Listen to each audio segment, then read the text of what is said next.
Welcome to Tales, Tunes, and Tomfoolery, starring Jerry Springer, along with Gene Galvin and me. I'm Megan Hils. We're recorded live in front of a brilliant studio audience at the Folk School Coffee Parlor in Ludlow, Kentucky. My daddy came home every day from there. Here's Jerry Springer. Please don't get up. Please. This is so cool.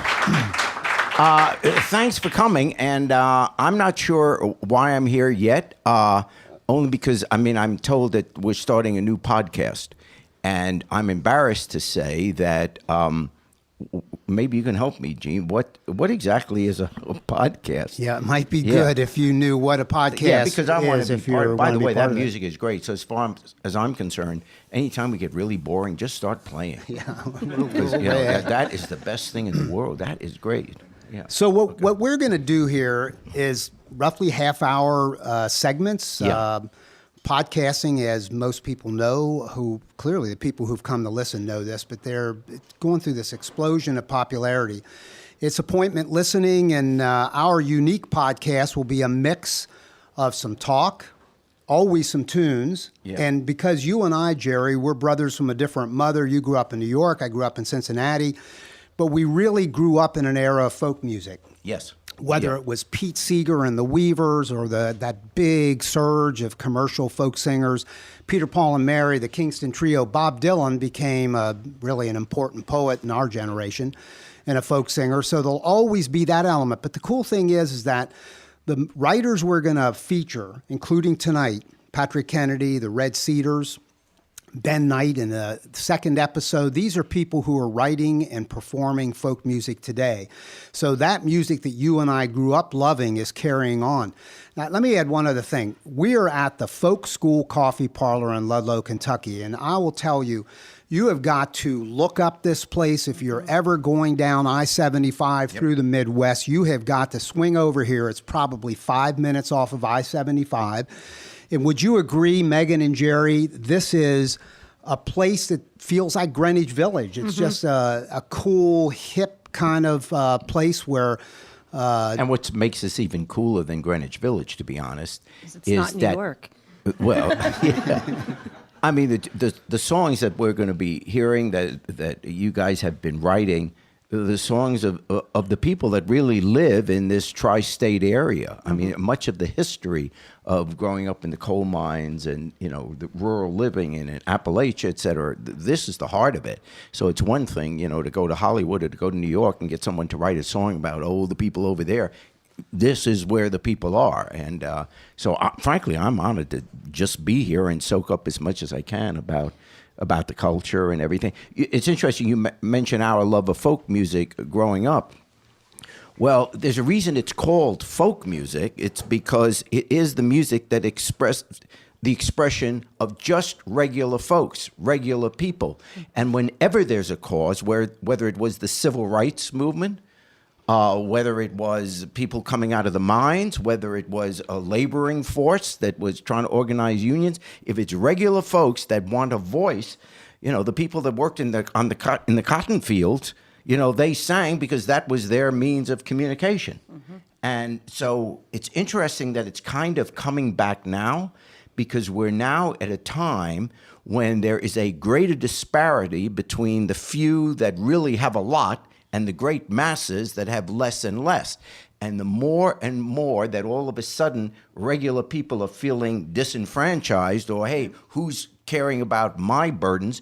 There is the rise once again of this kind of music, of folk music, of the people's music.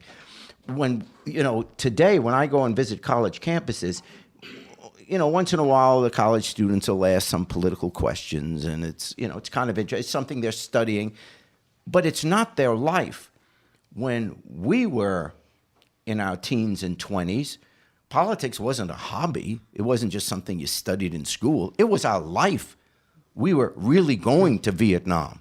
We were really told which water fountain we were allowed to drink from. I mean, those things were real.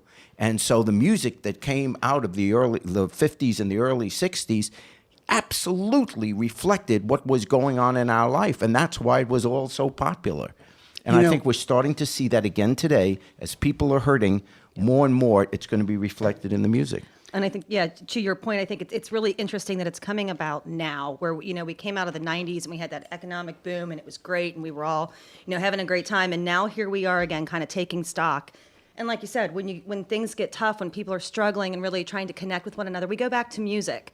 It's how we easily communicate with one another. So it really is exciting. And being a Northern Kentucky native, it's so great to be in Ludlow and have this kind of boom going on in Ludlow. I see it up and down the street. There's new businesses, young people. It's thriving again. So just to be here and be a part of that, and also having this amazing message and this amazing music to go along with it is really, really exciting. And by the way, that's the voice of Megan Hils, and Megan Hils is a youngish woman who is... Very nice save there, sir. So what does that make you, Gene? Hey, wait a second. This is not my show. All right, easy. Put down that chair. Easy. Sit down. You're going to hurt yourself. It always gets down to that, doesn't it? Megan, who is 22, and she came from theater background, does impersonations, very clever, very funny, but then got advanced degrees and now is working in business and as a consultant to medical groups. And we have hired her, Jerry and I have, because he and I can't focus. We're just not very good Not at to save like their staying souls. on track. And so Megan's been brought in to make sure and, you know, bringing in all of her mumbo jumbo that she learned at the university master's level to try to help us get to do Also this. with some choke to chains actually at some pull times to us get you off. guys back where you So need to. this podcast is like people can, whenever they want to listen to what we're talking about. They're going to go to jerryspringer.com, and of course, everybody listening's already been there, or they wouldn't be hearing it, but jerryspringer.com is the location of it. And again, it's we have some upcoming things, by the way. You were talking about music. And here's a cool thing also, just one other thing about the music. The barista here at the Folk School Coffee Parlor, a young woman named Maria, who is early 20s and is writing. She really is and in her writing and performing roots music. And she will be on one of the future podcasts. We also have a guy named David Fankhauser who's going to be on one of the episodes. He was a Freedom Rider, Jerry. Do you remember the Freedom Riders? Sure. 1964, I think, in his case. Yep. And he spent 42 days in Parchman Prison down in Jackson, Mississippi. We're going to hear his story, but what the unique angle we're going to take is we're going to have this room full of folk singers and folk song writers, people like Red Cedars and Ben Knight and Maria and others. And David is going to sing some of the songs that they sang endlessly to get through that experience of 40 days in jail when they were down in the South trying to force public accommodations to allow black people and white people to be in the same room together, the same waiting rooms. And the music on that night are going to be all of those songs. And again, that goes back to the history you were talking about. So What are you holding? hey, there? by the way... No, what are you holding? Yeah, Let's not, hold let's that not- cell yeah. phone up This is again. Jerry Springer's cell phone. What is it? The man it's a has cell more phone. money than God, and this is his cell phone. It's what do you call a flip phone? Sure is. Well, So if you can't see us- you can be. Now I'm not lying about this. This is God's truth. I could be in another state, and I can call you, and I would hear you on this. You know what's really very, It could very be- sad about all of this you- is this is honestly the way the man thinks. It is so No, this ridiculous. is my phone. What's wrong with Well, this? you can't see It fits it. in your pocket. Plus, you know when you hang up. All Yeah. your fancy little big things here, whatever you don't know when you've hung up, and you're probably still talking, or you're calling someone you shouldn't be talking to, and they hear everything. Yeah. This is perfect. When the call's over, it's over. it. You want to hear me shut it? Boom. And when he makes a call, he pulls out this aerial that's about 8 inches Zach long, Morris and then phone. he talks. Yeah, but as long as it's not bad weather, you can hear. Yeah. You're standing, Now, pointing see, with your car. And you were asking what this is, and it's cool because it fooled you. It looks like a cell phone. It looks it's exactly not a like a cell cell phone. Do you know what a crowdsourcing movement is, crowdsourcing, where people can invest, small investors because you live in you breathe different air, but we're just regular people here. And regular people sometimes can't get the big hot dogs, the big rich people to invest in their ideas. So crowdsourcing, like Kickstarter is an example. This is a crowdsource project, and it's called You Lie. So it's capital U hyphen and then the word LIE, like telling a lie. Yeah. And what this is, the guy sent it to me. He was hoping that we would promote it on the air. And this You Lie thing is designed to look like a cell phone, so I could be holding it in my hand as I'm buying a used car. And the way it works, or any other kind of transaction where I want to see if somebody's lying. And that can tell you if the guy's lying when it studies your voice? It picks up voice timbre and what the researchers call voice stressors. So you can tell if somebody's lying. You know how when you lie, your voice goes way up. Way high. Did you ever notice that? Maybe you never noticed that. I never lie. No. Like I've asked you questions about, here's an example. I've asked you, I haven't turned this on yet, but I've asked you questions in our friendship. What you... Not a good idea. That shouldn't be out there. Let me ask you a question. Are you proud of the cultural impact of your television show? I am so proud of what my show... Now you see what that's doing? No, did you see what that did? That picked up. I turned this on. No, what that my does. TV show does some good. See what this does? No, what this does, Jerry, this we picks help up. people. Yeah. Okay, I got one for you, Gene. Okay, Yes. so honestly, you're friends with Jerry Springer because you respect him and you're not a pathetic hanger-on or anything. Well, Because We you don't even have respect, to wait for him to say that. because you respect and admire him. Gene Galvin, just so it's very clear. Let's see if this works. Am not jealous of Jerry Springer's economic success. I am not. Turn the thing off. That could be very dangerous. Well, how do you test it? What did you Here's test what it I on? did. I played audio off of YouTube earlier today, because this just came today, UPS, and I played audio from both Bill O'Reilly. Yeah.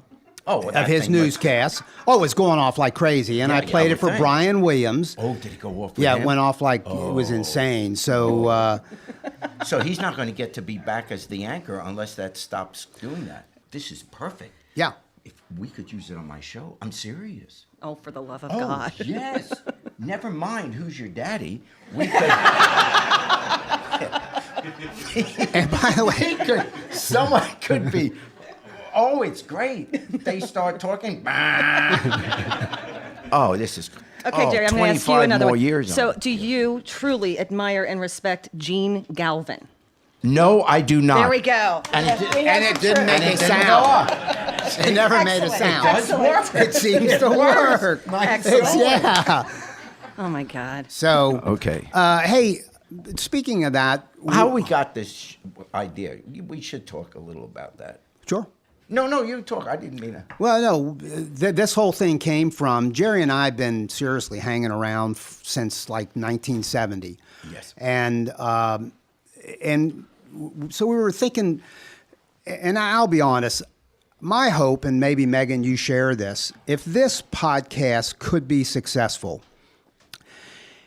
and I don't think it's too much for me to ask this, and you can jump in on this too if you want, Megan, that if we could somehow hang on to Jerry Springer's celebrity and success Coattails, and man. simply Coattails. get a dignified retirement is all I want. If I could just get enough money to grow some food in the backyard from my own food is all I want. So, I've got and by student the way, debt. here's something that I should mention. You are the reason Medicare is losing support. Yeah, that's right. People are saying, "What's the point?" If this is who we're saving. Let it go. Really? Just let it go. I got on. I've never flown on your plane. I've never ever flown on any of your airplanes. Yeah. I can only wish one day I could. But I actually went on your plane the other day, Yes. and my first wife Bonnie is here in Yes. the audience, and she'll attest to this. The interior. This is serious. The interior of your airplane is larger than the square footage of the home that we live in, and that is the truth. Aren't you ashamed of yourself? Yeah, I think that is wrong. Was that? I mean, he's coming. We're actually talking about you have to kind of turn it on. old you know, school, that's the way it this works. and that. So yeah, and well, maybe we could pass the hat afterwards for you to get Possibly. you I a would bigger appreciate to it. get There we you a bigger room. And by the way, where this came from was just something that we wanted to do together and have some fun doing. And we struggled. We started off with this concept of liberals always win. And I'll tell you where that came from. Jerry gives a speech. For people who don't know, Jerry was a city council member in Cincinnati. He was the mayor of the city of Cincinnati. He ran for governor in 1982 in the Democratic primary, then went into the news business, took the third place newscast to the first place position, eventually got his television show. Everything has been a step up. Yeah. And he gives a speech around the country, which I 100% agree with, which is liberals always win. At the end of the day, the progressive position, speak to that for a second, because it's a very interesting viewpoint. At least from my point of view, that is not, now we're not joking. And really, that was the real idea we thought when we were talking about this subject, how liberals always win. Wouldn't that be a great idea for a podcast or a radio show or something like that? And we didn't want it to be always political and always that, because people kind of zone out if you're just talking politics. So that's where we started to say, well, let's have the music of what we're talking about, and then we'll joke around, and that's where the tomfoolery came in.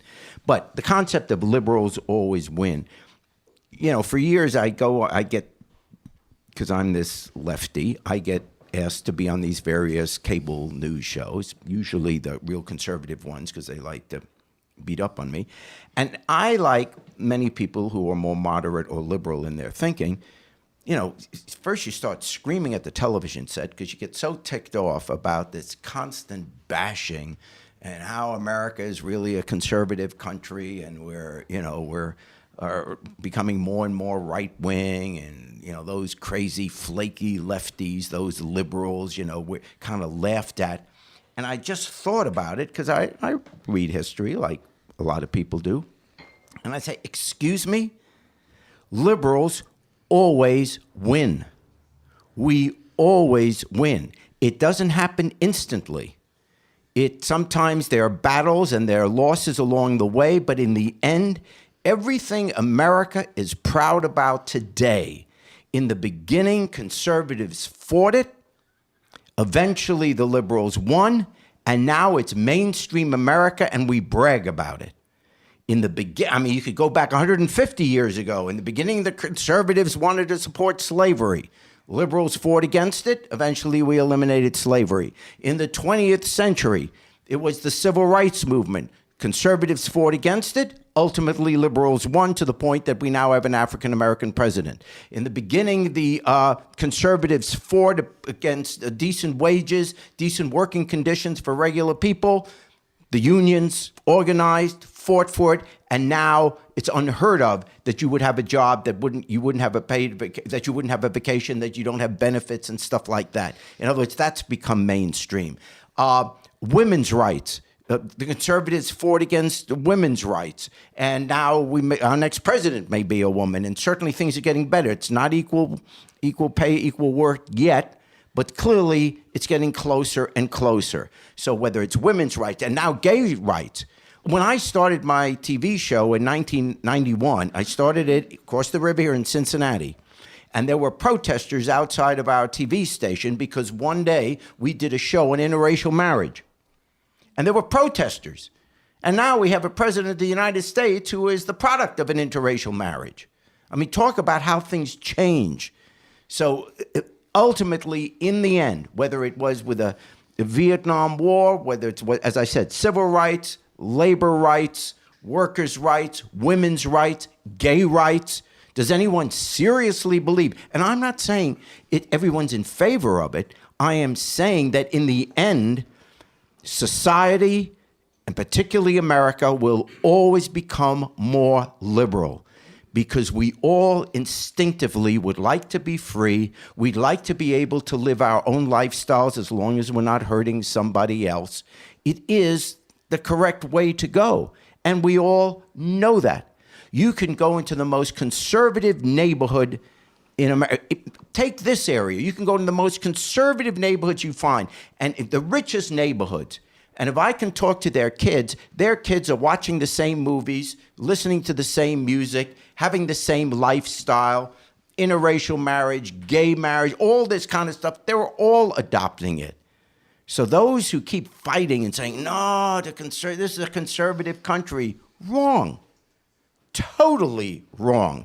And the economic issues. The conservatives fought against Social Security. And now you talk to any senior citizen, talk about taking away Social Security. Are you serious? The conservatives fought against Medicaid, Medicare. You can't take these things away from the American people all the time. So that's the end of the speech. But it is gospel. It is true. When you watch some of these cable shows and they drive you crazy, take a deep breath and just say, whoa, in time, liberals always win. And let me throw one more issue in. And I know our audience. I know these people, literally some of them, and generally. And I know that no one here would or ever has smoked a marijuana cigarette. I know that. However, but take that issue. Yep. Yes. Ohio is about to face a vote on that, probably in November. And on a future podcast, a few podcasts down the line, we're going to have the representative from Responsible Ohio, which is the organizing group for that, driven largely by corporate people, by some of the people you know, Jerry. Bo Wood is an investor. Oscar Robertson, the famous, in my opinion, the best basketball player that ever lived. So even that issue, whether or not people want to get high or not, it just keeps moving forward to the progressive position. You know, the other thing I'm always excited to hear, and I had the pleasure of working with Jene and Jerry about 10 years ago, and I always get excited when I hear Jerry talk about this stuff because there's some pride, and I think as liberals, we tend to shy away from controversy, and we tend to shy away from stating our opinion vehemently and with gusto. And I love hearing Jerry talk about that. When we're afraid to say that we're correct. We're afraid to say without a doubt, you're wrong on this issue. And I love that there is a platform and we've got people that are ready to stand up and say, no, this is the right way. People deserve the rights that we're talking about. And your mom and dad, I know, love this too. Her mother and father. Her mom so my and dad. parents are very conservative. However, they're very open-minded insofar as my dad is a very fiscal Republican, but socially really could care less. Really wants people, really truly believes live your life. My mother is, she said she grew up a Democratic Catholic, kissed the picture of Jesus and the Pope every night before she went to bed, and now she is a Republican with my father, and my sister, God help us all, is absolutely so ashamed of me she can't see straight. So, and thinking about becoming Jewish. No, yes. Can we invite Red let's Cedars, please? Let's do some music. Yes. If you guys are ready, let me introduce Patrick Kennedy and Dinah Devoto, and they are a folk singing duo, roots music duo called Red Cedars, and they're going to sing a song that Pat wrote, and we're going to chat about it after he's done. So whenever you guys are ready.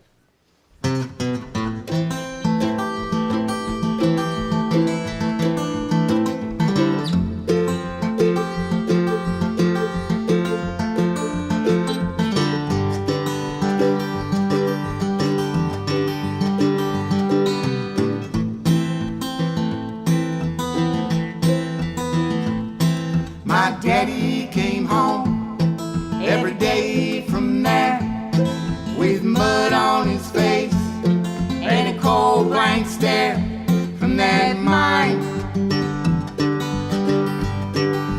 Down in that mine,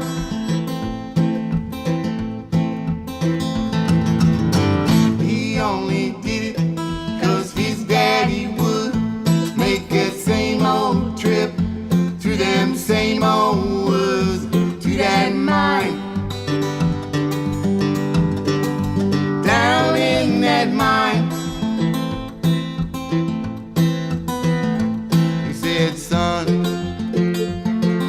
go down in that mine.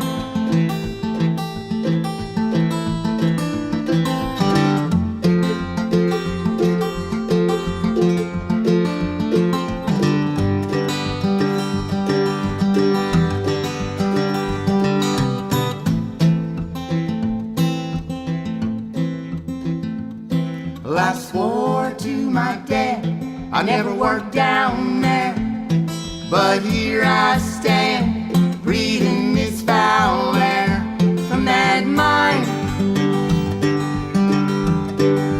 Down in that mine.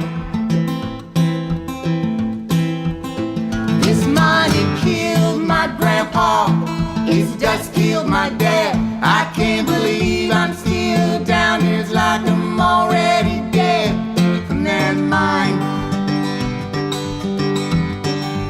Down in that mine. I lost my soul, I'm gonna die down in that mine.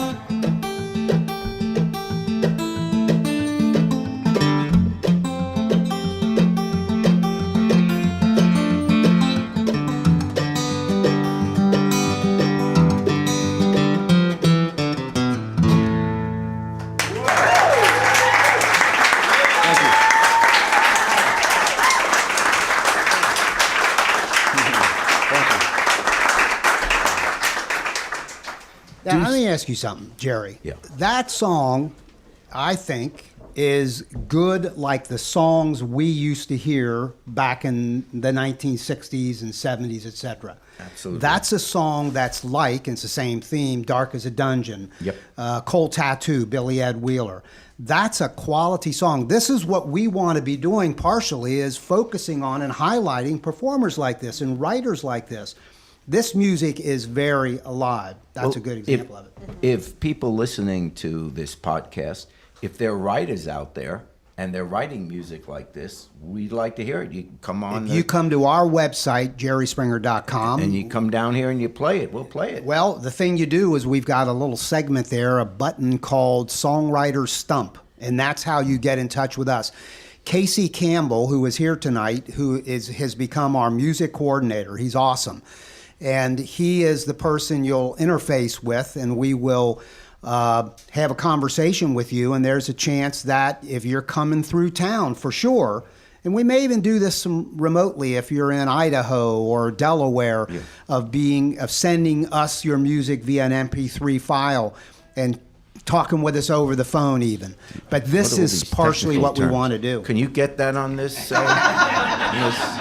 No. Again, he holds up his flip phone with that long aerial can't get that you pull out, and then he always pushes it back down before he flips it closed. You know, it's better than the other one that he had to use the pen to turn on. He had a Nokia, I'm not kidding you, a block Nokia phone, and this was in 2005. Yes. We turned it on and off with a pen. It was so What you had to do. The button fell You had off. to do it. Let's You talk know what about I'm their talking song. about. Yeah, it's your song, autobiographical? What was behind the writing of it other than the major issue? A friend of mine was putting together a benefit. His name's Mark Utley. He has a really good band called Magnolia Mountain in this area. And he was putting together a benefit to raise awareness for mountaintop removal.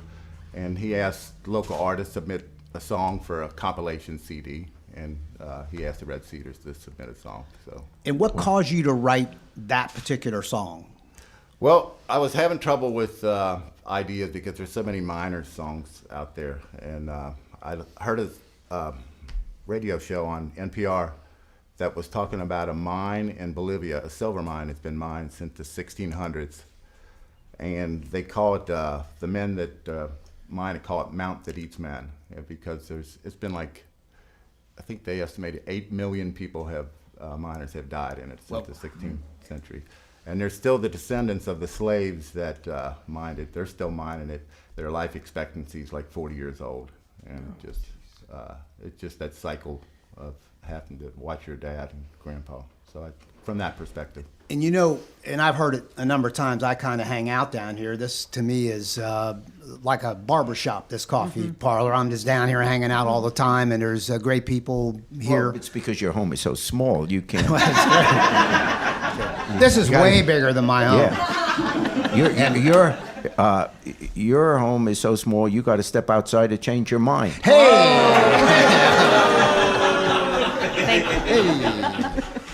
And Don't look at me. It's you.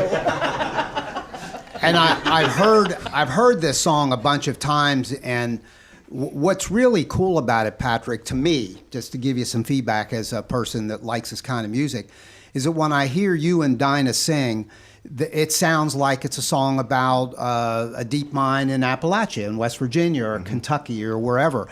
And so you took something that was inspired by a Bolivia situation and kind of brought it into the culture that we're more familiar with. And I compliment you for doing it. I think that really makes it good. And by the way, mountaintop removal is a topic that, with no pun intended, we're going to dig into in a future podcast. That's a crucial issue in this area where we live. Megan and I are both Kentuckians. Jerry's wife was born and raised and lived through into college in Cynthiana, Kentucky. So all three of us have some roots, some tentacles that go into Kentucky. It's an amazing song. Good work. And you guys, where can you guys be heard?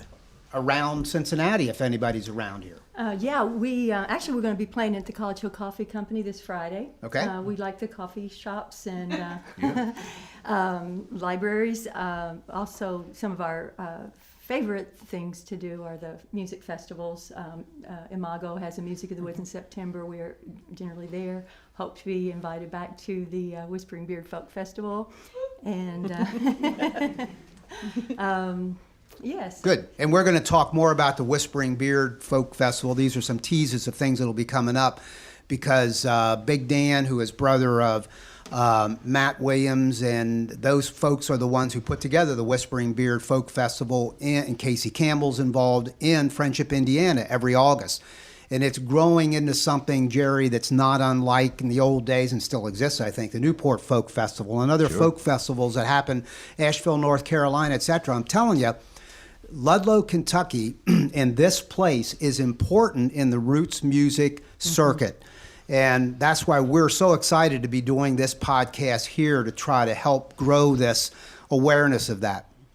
And maybe we can ask them to take us out of this first episode with a song, Jerry, that you and I knew back to the time of the Weavers, which is Irene Goodnight. And I have to admit, the reason I started playing it as a kid was because it was G, C, and D7. It was the three chords I knew. But I wasn't old enough yet to understand it, so. And we're going to ask everybody to sing along with this. It's easy to know. It's easy to pick up on the chorus. If the congregation will please turn to page 50. Amen. Amen.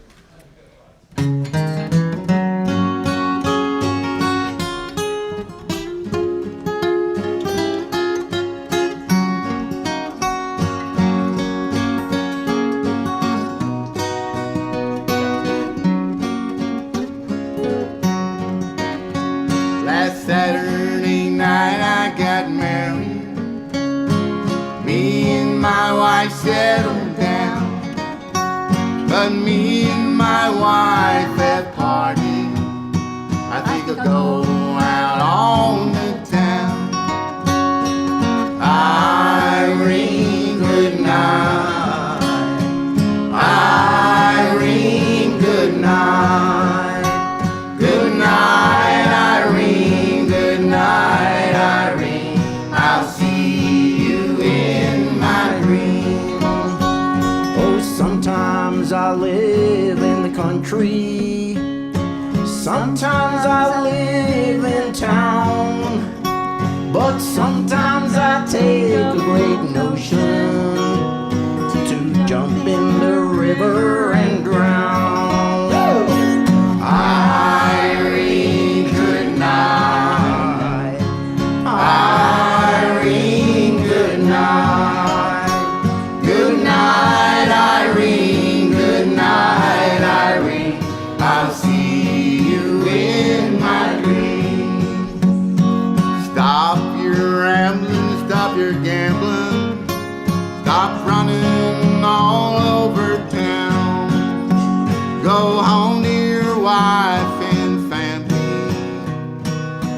You've been listening to Tales, Tunes, and Tomfoolery, sponsored by the Folk School Coffee Parlor in Ludlow, Kentucky. Thanks to Patrick Kennedy for writing our opening song, and to you for listening. Hope to see y'all again real soon.